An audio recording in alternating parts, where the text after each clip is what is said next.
गणपतिगुं हवामहे प्रियानन्त्वा प्रियपतिगुं हवामहे निधिनन्त्वा निधिपतिगुं हवामहे वसो मम आहमजानि गर्भदमात् तमजासि गर्भदम्। बोलिए श्री गजानन गणेश भगवान की जय। नमस्कार मेरे प्यारे स्नेही कुटुंबी जन, आज हम आपको घर में मंदिर कैसे रखें और घर में मंदिर कैसे रखना चाहिए, मंदिर की मर्यादा क्या है, वो सब बताएंगे। मेरे भाई बहन, घर में सबसे इंपॉर्टेंट जो है वो मंदिर है। याद रखना कि हमारे पास $1 मिलियन का घर हो, लेकिन मंदिर कैसा होना चाहिए, विचार कीजिए। कई बार हम देखते हैं कि लोग अपनी व्यवस्था के अनुसार मंदिर रखते हैं, नॉट गुड। मंदिर की व्यवस्था के अनुसार होना चाहिए, फिर हमारा रहने का है। फर्स्ट भगवान, बाद में हम। जनरल में वास्तुशास्त्र के अनुसार, भारतीय संस्कृति के अनुसार घर में मंदिर कहाँ होना चाहिए? नॉर्थ ईस्ट कॉर्नर में, सबसे पहला। दूसरा, मंदिर जो है, मंदिर में आप भगवान के सामने जब बैठे हैं तो आपका फेस सूर्य की ओर होना चाहिए, यानी ये पूर्व दिशा है। पूर्व दिशा में मंदिर रखो, आप इधर बैठो तो आपका फेस सामने सूर्य है, पूर्व है, ऐसे होना चाहिए। वो नंबर 1 है। नंबर 2 में पॉसिबल नहीं है तो पश्चिम में रखो। पश्चिम में भी घर में यदि पॉसिबल नहीं है तो फिर आप उत्तर में रखो। डिपेंड्स आपके घर की कैसी योजना है, घर में सब रूम कहाँ है, क्या है, उसके अनुसार हम बता सकते हैं आपको। लेकिन ये सर्वसामान्य रूल्स हम आज आपको बता रहे हैं, ताकि आपको पता चले कि बेसिक नॉलेज आपको हम यहाँ से दे देते हैं। बाकी तो हम आपके घर में जब आते हैं तब आप हमें पूछेंगे तो हम बताएंगे, या तो हम लोगों के घर में भी जाते हैं मंदिर सेटअप करने के लिए, किस तरह से मंदिर भगवान का आपके घर के अनुसार सब कुछ होता है। ओके, लेकिन जनरल में ये आप कर सकते हैं, वो हम आपने आज बताने की कोशिश करेंगे। तो मेरे भाई बहन, सबसे पहले तो ये मंदिर, जनरली ऐसा मंदिर सभी के घर में होता है। यदि ऐसा मंदिर ना हो तो ओपन मंदिर भी आप रख सकते हैं, जिसमें ऐसे 3 स्टेप होते हैं, 1 2 3, बड़े बड़े ऐसे आप स्टेप रख कर दो जस्ट, तो भी आप मंदिर जैसे स्टेज जैसा बना दो तो भी चलता है। ऐसा जरूरी नहीं है कि ऐसा मंदिर ही होना चाहिए। आप ओपन कॉन्सेप्ट में भी मंदिर रख सकते हैं, लेकिन मंदिर में सबसे पहले क्लीन, प्रॉपर, प्योर मंदिर होना चाहिए, पवित्र मंदिर का। ये आप देख रहे हैं, गर्भगृह अच्छी तरह से क्लीन करके रखो। उसके बाद चारों ओर मंदिर हमेशा शुद्ध पवित्र रखना चाहिए। फिर आप यहाँ ऊपर आते हैं तो कई लोगों को प्रश्न होता है, शिखर नहीं होना चाहिए। क्यों नहीं होना चाहिए? वाई? ये हमारा जो शिखर है, हम घर में जो मंदिर रखते हैं वो चलित मंदिर है। वो मंदिर ऐसा नहीं है कि आपने यहाँ रखा फिर आप उठा ही नहीं सकते। यहाँ आपने घर चेंज किया तो दूसरे घर में जाते तो वो मंदिर लेकर ही जाते हैं। तो इसलिए ये शिखर भी कोई प्रतिष्ठित नहीं है, एक सिंबॉलिक है, ताकि आपको पता चले शिखर का महत्व क्या है। शिखर का भी महत्व है, क्योंकि जैसे आप मंदिर में देखते तो ये घूमट है और उसके ऊपर ये शिखर है। शिखर में ऑफिशियल कलश का भाव है। ऐसे क्योंकि जब हम कलश रखते हैं देख तो कलश की पूजा करते हैं, क्यों? कलश के अंदर सभी देवों का वास है सिंबल ऑफ ऑल भगवान। तो इसलिए कलश की शिखर का दर्शन कर लेने से भी सभी देवों के दर्शन का पुण्य मिलता है। इसलिए हम जब मंदिर से हम पास होते हैं तो ध्वजा जी का हम दर्शन कर लेते हैं। ध्वजा जी का दर्शन करने से सभी देवों का आशीर्वाद मिल जाता है। तो और दूसरा, यहाँ आप कुछ भी नहीं रख सकते हैं। काफी लोगों के घर में, मंदिरों में यहाँ आप चाबी रख देते हैं, वॉलेट रख देते हैं, फोन रख देते हैं, अगरबत्ती रख देते हैं, बुक्स रख देते हैं। नहीं, कुछ नहीं होना चाहिए मंदिर के ऊपर। हाँ, वो सब चीज आपको रखना है तो पास में कुछ ऐसा रखो, संदूक जैसा, एक कुछ भी बना के उसमें आप बुक्स रखो, कुछ भी रखो, पेटी, जो भी आपके घर की व्यवस्था है उसके अनुसार। तो सबसे पहले पूर्व दिशा में हमारा फेस हो, उसके अनुसार हम आपको बता रहे हैं। अभी इंपॉर्टेंट बात यह है कि मंदिर में भगवान जी की स्थापना कैसे करें, कौन कौन का स्वरूप हमारे घर में होना चाहिए, कौन सा स्वरूप। तो हमारे यहाँ शास्त्र में बताया है। आज मैं आपको जो बता रहा हूं हमारी भारतीय संस्कृति वैदिक कल्चर के अनुसार आपके सामने प्रस्तुत कर रहा हूं। तो यहाँ एक मंत्र आता है, फिर आपको उससे ज्यादा नॉलेज मिलेगा। सबसे पहले यहाँ पंचदेवों का एक मंत्र है, आप सुनो। ओम आदित्यं गणनाथं च देवीं रुद्रं च केशवं पंचदेवत्यमित्युक्तं सर्वकर्म सुपूजये, सर्वकर्म सुपूजये। तो हमारे शास्त्र में बताया है कि कोई भी कर्म करना हो तो ये पंच देवों की पूजा मस्ट मस्ट मस्ट करनी पड़ती है और करनी चाहिए। सबसे पहले गणेश पंचायतन आप घर में कैसे रख सकते। यदि आपके इष्ट देव कोई भी हो, वो सब हम यहाँ बताने की कोशिश करेंगे। यदि आपके इष्ट देव गणेश हो तो गणेश मध्य में रखा जाता है। जैसे ये गणेश जी की यहाँ हमने स्थापना की है, तो गणेश जी को मध्य में रखते हैं। क्यों? अभी आप समझ लो, हमारा शरीर कितने तत्व से बना है? तो पृथ्वी, जल, तेज, वायु, आकाश, 5 तत्व से बना है। याद रखना मेरे भाई बहन, आप सब लोग बहुत पढ़े लिखे हैं।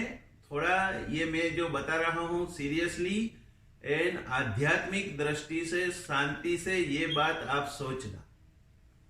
आज हम बेसिक जो हमारा है उसको भूल गए हैं कि बेसिक चीज हमें कुछ पता ही नहीं है। फिर हम प्राउड करते हैं कि इतना बड़ा मंदिर बनाया, वो किया, ये किया। सबसे पहले इंपॉर्टेंट है बेसिक नॉलेज होना चाहिए आपको और आपके संतानों को। और खास करके हम एवरीडे मंदिर जाने का किसी के पास टाइम नहीं है आज की दुनिया में। तो घर में ऐसा मंदिर बनाओ ताकि हमारे संतान, हमारे बच्चे, हमारा फ्यूचर जनरेशन, उनको दर्शन कर मात्र से भी थोड़ा पता चले कि भगवान पंचदेव आदि क्या है वो सब। तो अभी हम आपको बताते हैं कि पंचदेव की स्थापना घर में कैसे करें। चाहे आप गणेश जी आपके इष्ट देव हो तो गणेश जी सबसे पहले यहां मध्य में स्थापित करो। गणेश इष्ट देव का मतलब हम सब भगवान को मानते हैं, लेकिन गणेश के ऊपर विशेष श्रद्धा है तो वो उनको हम इष्ट देव बोलते हैं। गणेश जी आ गए बीच में।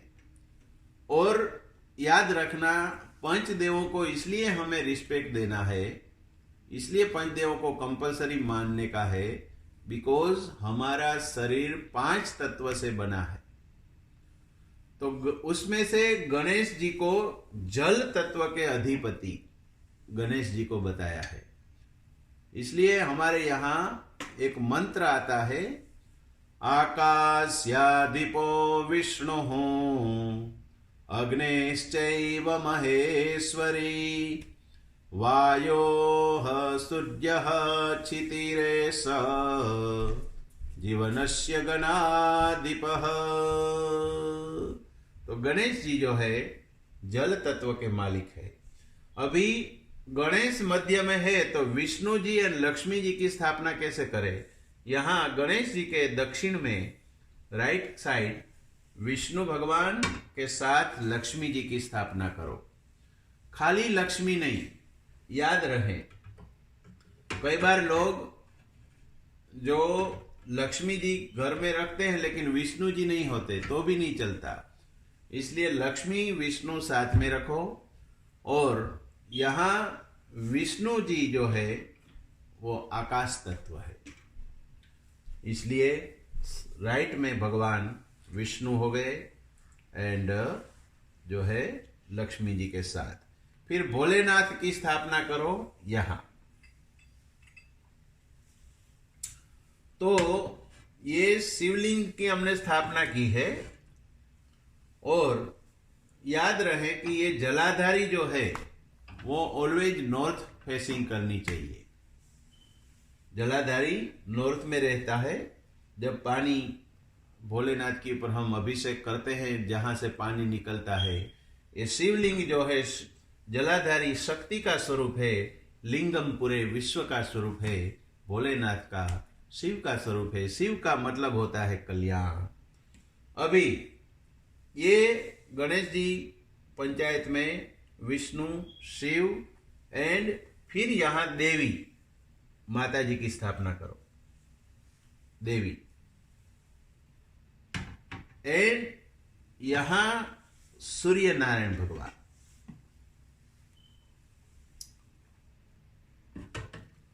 तो याद रहे मेरे भाई बहन, भारतीय संस्कृति में मैंने पहले ही बोला था, आदित्यम गणनाथं च देवीं रुद्रम च केशवम पंचदेवत्यमित्युक्तम सर्वकर्म सुपूजेत। ये पंचदेवों की स्थापना हमारे घर में ऑलवेज रखना चाहिए। अभी हनुमान जी को यदि आप विराजमान करना चाहते हैं तो हनुमान जी यहां आगे रख दो। हनुमान जी का फेस ऑलवेज साउथ में रहता है, या तो आपके सन्मुख भी रखो, क्योंकि वो तो भगवान हनुमान तो रुद्र का ही अवतार है, राम जी का सेवक है और रक्षक भी है हमारा सभी का। इसलिए हम गांव में जब एंट्री करते थे तो हनुमान जी का मंदिर रखते थे। अभी ये हो गया गणेश जी का पंचायत, गणेश पंचायत। अभी जो है माता जी यदि हमारे इष्ट है, पंच देवों को हम मानते हैं लेकिन माता जी को विशेष, हमारे माता जी को पर हमारी श्रद्धा है, तो दुर्गा मध्य में रखो, राज राजेश्वरी दुर्गा माता जी। देवी का 3 स्वरूप है। ये पंच देवों के बारे में हम नेक्स्ट वीडियो में आपको बताएंगे कि पंच देव क्या है, लेकिन अभी स्थापना कैसे करें वो हम आपको बता रहे हैं। तो देवी स्वरूप मध्य में आ गया, फिर विष्णु एंड लक्ष्मी तो सेम प्लेस इधर आएंगे माता जी के राइट में, विष्णु जी लक्ष्मी जी के साथ, भोलेनाथ भी इधर माता जी के दाहिने लेफ्ट में भोलेनाथ आ गया, सूर्य भगवान इधर आएंगे एंड गणनाथ उधर चले जाएंगे। ये है मां राज राजेश्वरी दुर्गा का मंदिर। मेरे भाई बहन, कितना वैदिक है, आप देखो, देखते ही भाव आ जाता है। मूर्तियों को अच्छी तरह से पवित्र हमेशा रखो। तो ये हो गया देवी पंचायत। आइए अभी नेक्स्ट। ओम श्रीम नमः विष्णवे नमः। यदि हमारे इष्ट देव भगवान विष्णु परमात्मा है तो विष्णु परमात्मा मध्य में विराजमान कीजिए। लेकिन हम बाल कृष्ण को भी मानते हैं, हम राधा कृष्ण को भी मानते हैं, तो क्या करें? तो ये लक्ष्मी नारायण का स्वरूप तो आपको घर में रखना ही है। तो लक्ष्मी नारायण पीछे आ जाएंगे ऐसे। आगे आप बाल कृष्ण को विराजमान कर दीजिए।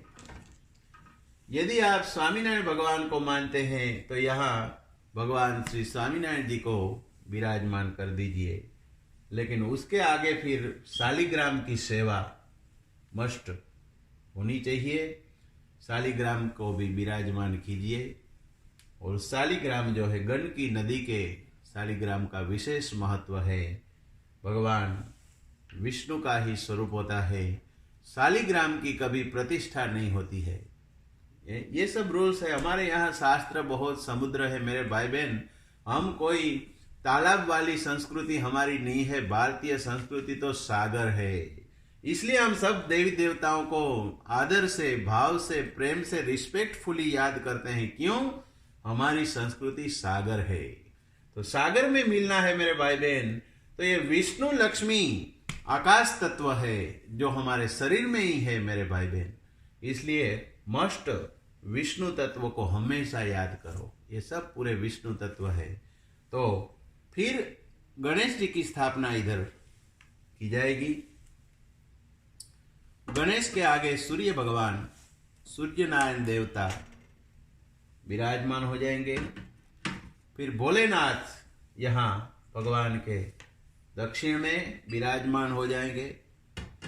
फिर माँ राज राजेश्वरी पराम्बिका शक्ति दुर्गा आगे विराजमान। तो कितना सुंदर लग रहा है, देखो एक दृश्य बन जाता है मेरे भाई बहन। और मूर्ति स्वरूप भी आप घर में ऐसा रखो कि आप दर्शन करने मात्र से आपको ऐसा लगे कि भगवान हमारे सामने अभी बात करेंगे। मूर्ति स्वरूप हमेशा बहुत पवित्र घर में रखो। बस तो ये। ओम नमः शिवाय।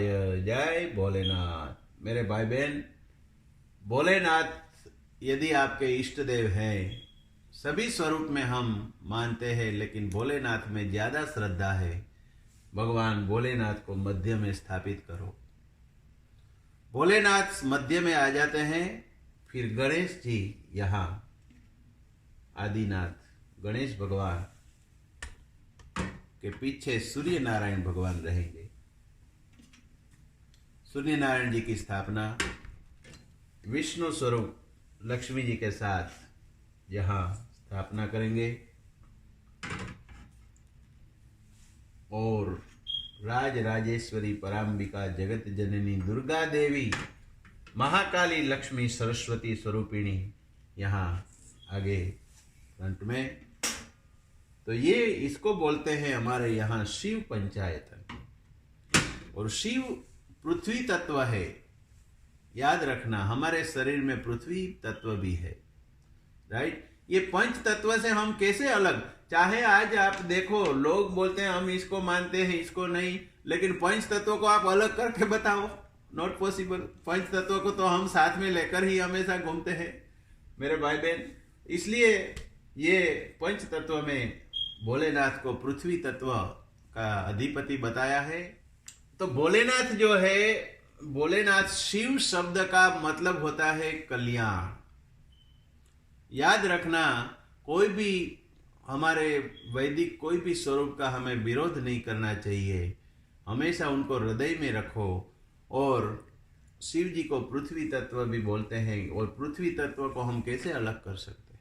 हम जानते हैं, प्रसिद्ध कथा है श्रीमद् भागवत की कि दक्ष ने भगवान भोलेनाथ का विरोध किया था। महान यज्ञ उन्होंने रखा, लेकिन यज्ञ में भोलेनाथ की स्थापना नहीं की है। फिर माँ सती भी आई उधर, सती का भी घोर अपमान हुआ। और फिर भोलेनाथ वहां प्रकट होते हैं और भोलेनाथ ने महाकाल का स्वरूप धारण किया एंड दक्ष का विनाश कर दिया। तो कहने का मतलब शिव का विरोध करने से हमारा कल्याण नहीं होता है। याद रखना, अकल्याण हो जाता है। इसलिए भोलेनाथ को रिस्पेक्टफुली हृदय से याद रखो। दक्ष जैसा दक्ष महान राजा भी विनाश हो जाता है, तो हम क्या है? इसलिए कोई भी तत्व का हम लाइफ में विरोध नहीं करें, क्योंकि हम क्या है? भक्त है। हम क्या है? गोपी है। हम क्या है? हम इंसान है और भगवान का ही आत्म तत्व हमारे अंदर है। ऐसे आत्म तत्व वाले हमेशा सभी का आदर करते हैं। तो ये है हमारा शिव पंचायतन। ओम नमः शिवाय। ओम सूर्याय नमः। ओम आदित्याय नमः। सूर्य नारायण भगवान यदि हमारे इष्ट देव है, वायु तत्व है सूर्य देव, इष्ट देव सूर्य नारायण है, तो फिर गणेश जी की स्थापना हम इधर करेंगे। गणेश जी, और गणेश जी के यहां लक्ष्मी नारायण भगवान स्थापना हो जाएगा।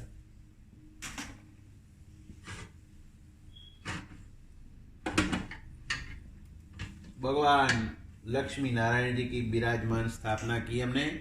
फिर भोलेनाथ एंड यहाँ फ्रंट में देवी माँ राज राजेश्वरी पराम्बिका जगत जननी दुर्गा देवी कुल देवी स्थापना करते हैं।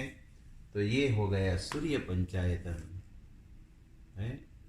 भगवान सूर्य नारायण, उनको सूर्य नारायण की आराधना बहुत इंपॉर्टेंट है। हमारे यहाँ त्रिकाल संध्या मेरे भाई बहन बताई है। तो त्रिकाल संध्या में तीनों संध्या में भगवान सूर्य को अर्घ्य दिया जाता है। सूर्य की आराधना अर्घ्य देकर की जाती है। कई बार हमें प्रश्न होता है, कई लोग प्रश्न करते हैं, कई लोग व्यासपीठ के ऊपर बैठकर भी बोलते हैं कि हम नव ग्रहों को नहीं मानते हैं। तो हम उनको प्रश्न करते हैं कि क्या सूर्य के बिना आप दुनिया में रह सकते हैं? कई बार आध्यात्मिक दृष्टि से जो वक्ता बोल देते हैं वो अपने भक्तजन अपने हृदय में कैसे ले लेते हैं वो उनकी ऊपर है। हमारे यहाँ मेरे भाई बहन, ग्रहों को, सूर्य भगवान भी एक ग्रह है। ग्रहों को क्यों याद किया जाता है? क्योंकि 9 ग्रह 5 तत्वों के साथ 9 ग्रहों का कनेक्शन है। जैसे देखा जाए तो सूर्य, यदि जब हम इस देश में रहते हैं, आपने काफी टाइम देखा होगा कि जब सूर्य देव नहीं है, आकाश में दिख नहीं रहे, तो अंधकार चारों ओर है, तो जो पॉजिटिविटी हमें फील होनी चाहिए वो नहीं होती है। जैसे सूर्य नारायण प्रकट होते हैं, लोगों में ऐसा लगता है हास आज बहुत अच्छा दिन है, सनी डे, सूर्य नारायण। तो उसी तरह चंद्र, उसी तरह मंगल, उसी तरह बुध, ये सब शक्तियां हमारे लिए बहुत जरूरी है। तो वो कभी हम आपको बताएंगे कि नवग्रह क्या है, ग्रहों को हम क्यों मानते हैं, वो आखा पूरा जो है ज्योतिष का विषय है, उसके बारे में भी हम आपको ये बताएंगे। लेकिन धीरे धीरे आपको एकदम हम जल्दी से वीडियो नहीं भेज रहे हैं, बिकॉज आपको डाइजेस्ट भी होना चाहिए ना जो भी हम आपके सामने रखते हैं। थिंकिंग करो। और एक आपको बात बताऊं मैं कि आप हमें सजेशन कुछ भेजो, आप कुछ लिखकर भी भेजो कि आपका क्या क्वेश्चन है, तो हमें पता भी चले कि हमें आपको क्या चाहिए आपको। और दूसरा कि आप सब्सक्राइब करो। इतना ही नहीं, आपके रिलेटिव्स को, आपके मित्रों को बताओ। ये सब बेसिक नॉलेज बहुत जरूरी है मेरे भाई बहन। सभी के घर में कई लोग मंदिर ऐसे रख देते हैं कि सीढ़ी के नीचे, ऐसे थोड़ा मंदिर होता है। मंदिर तो मर्यादा है, मंदिर भक्ति है, मंदिर ही सब कुछ है। तो ये सब चीज बहुत जरूरी है मेरे भाई बहन। अभी एक मस्ट याद रखना कि कोई भी मंदिर में पितरों की आप स्वरूप मत रखो, पितरों का पिक्चर मत रखो। तो ये हो गया मेरे भाई बहन, हमारे यहाँ सभी भगवान को हमने रिस्पेक्टफुली आदर दिया। फिर हम गुरु की स्थापना, तो हमेशा हमारे यहाँ पादुका पूजन होता है। याद रखना, लोगों का प्रश्न है कि मंदिर में पितरों का स्वरूप पिक्चर और गुरु का कैसे स्थान रखे। तो मेरी दृष्टि से मेरा ये पर्सनल ऐसा मत है कि आप पादुका चरण पूजा करो, क्योंकि स्वयं भरत ने भी राम के चरण को आदर दिया था। प्रभु करी कृपा पांवरी दिन ही सादर भरत जी ने ग्रहण की है, शीश धरी लीन ही। तो कहने का मतलब कि ये सादर भरत जी ने ग्रहण किया चरण पादुका का मतलब है कि आप जिस चरण में पर हमारे जो धार्मिक गुरु जाते हैं उसके चरण में आप जाओ, मतलब उनका अनुसरण करो, जो अच्छी बात है उसका। गुरु का रियल मतलब आज हम भूल गए हैं। हमारे यहाँ भगवान कृष्ण जी ने बताया है कि आत्मा ही आत्मानो गुरु रेवच, हमारा रियल गुरु है आत्मा, क्योंकि गुरु इज इनसाइड नॉट आउटसाइड। एक ऐसी भक्ति है कि आप आत्म तत्व को जागृत करो, फिर हमें श्रद्धा होती है कोई धार्मिक आचार्य के ऊपर, कोई साधु संत के ऊपर। बहुत अच्छी बात है, सभी को रिस्पेक्ट करो, सम्मान करो, आदर दो, क्योंकि उनसे हमें बहुत कुछ जानने को मिलता है, इसलिए हमेशा हम आदर करते हैं। लेकिन भगवान का स्थान और गुरु का स्थान हमें हमेशा थोड़ा ऐसे रखना चाहिए, क्योंकि भगवान के साथ गुरु को मत रखो, क्योंकि जिस गुरु को हम मानते हैं वो गुरु भी परमात्मा को याद करते हैं, उनके इष्ट देव भी इसमें से ही कोई होते हैं। इसलिए जो हमारे गुरु के जो इष्ट हैं वो हम भगवान के साथ कई बार बिठा देते हैं, तो शास्त्र दृष्टि से राइट नहीं लग रहा है। इसलिए आप गुरु के लिए स्पेशल ऐसा हो तो मंदिर के आगे या तो साइड में एक स्थान बनाओ, वहाँ आप उनका स्वरूप भी रखो, चरण पादुका रखो, गुरु की सेपरेट ऐसे पूजा करो। कई बार हम आजकल देख रहे हैं कि भगवान साइड में है और गुरु को लोग रख देते हैं, तो इतना योग्य नहीं लग रहा है। लेकिन जो सभी का अपना मत है, सभी का भाव है, जो भी है, लेकिन शास्त्र दृष्टि से यदि आपको जाना है तो गुरु को सन्मुख रखो, या तो गुरु का स्थान एग्जैक्ट भगवान के लेवल में नहीं, थोड़ा नीचा होना चाहिए, बिकॉज वो इंसान है मेरे भाई बहन। थोड़ी मर्यादा भक्ति भी समझो। कई बार हम गुरु भी आजकल जो है कई बार अपने आप को ऐसा मानते हैं कि मेरी आरती पहले करे फिर भगवान के पास जाए। ये सब चीज़ जो है लाइफ में कई बार व्यक्ति पूजा की ओर ले जाती है। हमें समझना चाहिए कि हमें इस आत्म तत्व हमारी अंदर है, परम तत्व है, सभी के अंदर है, लेकिन मर्यादा भक्ति भी एक होती है। तो ये सब मर्यादा भक्ति लाइफ में होनी चाहिए। बाकी तो सभी को जो इच्छा है वो करे, हमें कोई ऐसा नहीं है कि आप ये करो ये मत करो। यदि ये तो हमारा एक नम्र शास्त्रोक्त निवेदन आपके सामने है, ऐसा करना चाहिए मेरे भाई बहन, वरना भगवान की मर्यादा लोग साइड में रख देते हैं और व्यक्ति पूजा जब इंसान में बढ़ जाती है, इंसान की ही पूजा होने लगती है। करनी ही चाहिए, सभी इंसान को रिस्पेक्ट करना चाहिए, लेकिन परम तत्व को हमेशा थैंक यू बोलो। और दूसरा, हम मंदिर में शंख भी रखते हैं। यदि छोटा शंख है तो विष्णु जी के सानिध्य में रखो, बड़ा शंख है तो ऐसे शंख की स्थापना कर दो। और घंट बेल होना चाहिए, माँ गाय माता को भी विराजमान करो मंदिर में, ये सब हमारे यहाँ होना चाहिए। और गाय माता के अंदर सभी देवों का वास है, तो घंट का हम जैसे ध्वनि करते हैं, शंख, तो घंट के ध्वनि से पीछे जो है साउंड है, ओम का साउंड है। घंट बजाते हैं जब आरती करते हैं, उस टाइम हमारा ध्यान भगवान की ओर ज्यादा जाता है, इसलिए घंट, ये सब घंट, शंख आदि की स्थापना कीजिए। गाय माता भी रखना चाहिए घर में, गाय माता की स्थापना बहुत जरूरी है, इसलिए गौ मैया हमेशा घर में रखो। यहाँ भगवान कृष्ण की ये जो है बहुत, कृष्ण जी ने गाय माता की सेवा की है, ऐसे गायियाँ हमारे घर में हमेशा, ताकि हमें पता चले कि हमारी संस्कृति क्या है। तो ये है स्थापना मेरे भाई बहन। ओम नमः शिवाय, ओम राधे राधे। ओके, तो मेरे भाई बहन, ये है हमारा जो है वैदिक संस्कृति के अनुसार मंदिर की स्थापना। लेकिन याद रहे, जब आप साल में एक बार मस्ट, हमारे जो पंचदेव घर में है, वो भगवान जी को आदर से, भाव से, वैदिक मंत्रों से विद्वान ब्राह्मणों को घर में बुलाकर अच्छी तरह से उनका स्वागत, पूजन आदि करना चाहिए। हमारे यहाँ जितने भी स्वरूप है वो स्वरूप की अच्छी तरह से प्रतिष्ठा करनी चाहिए घर में। ये जो घर में मंदिर में हम प्रतिष्ठा करते हैं उसको चलित प्रतिष्ठा बोलते हैं। कई बार हम 1 मिलियन का घर ले लेते हैं लेकिन मंदिर के लिए कुछ नहीं करते हैं। घर में थोड़ा सत्कर्म बहुत इंपॉर्टेंट है, वेरी वेरी इंपॉर्टेंट है, क्योंकि सत्कर्म करने से कोई भी समय जैसा भी लाइफ में आता है उसमें से हम आगे बढ़ सकते हैं। तो ये हमारी संस्कृति है। और आइए आप सभी को भगवान से प्रार्थना करते हुए बहुत बहुत आदर भाव सत्कार एंड भगवान की कृपा आपके ऊपर हमेशा रहे। और मंदिर के बारे में तो बहुत विज्ञान है, जो भी आपके प्रश्न हैं हमें भेजते रहे और आपका कल्याण हो। सर्वे परिवारजनों को नमस्कार। ओम नमः शिवाय।